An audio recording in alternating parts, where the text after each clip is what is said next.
गत 7 तारिखରେ सिनेमा घर को आसुछि साउथ अभिनेत्री रश्मिका नंदनांकर फिल्म द गर्लफ्रेंड। फिल्म को सकारात्मक प्रतिक्रिया मिलुछि।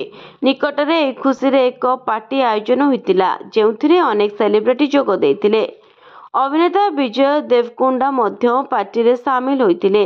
पार्टी रे रश्मिका और विजयंकर एक वीडियो सोशल मीडिया रे भाइराल हेउछि। एथिरे विजय रश्मिका को अभिनंदन जणाउछन्ति एवं परे तांको हाथ को चुमान देउछन्ति। यह देखि लोके कहन्ति रश्मिका सह संपर्क को से सार्वजनीन करुछन्ति। गत अक्टोबर एक गणमाध्यम रे विजय और रश्मिका निर्बंध विषय रे दाबी करथिला।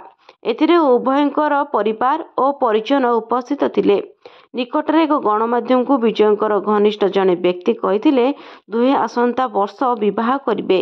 निर्बंध पर एभली किछि वीडियो सामना को आसीछि जेउतरे उभय निज निजर निर्बंध मुदी प्रदर्शन करुथबा नजर आछन्ति।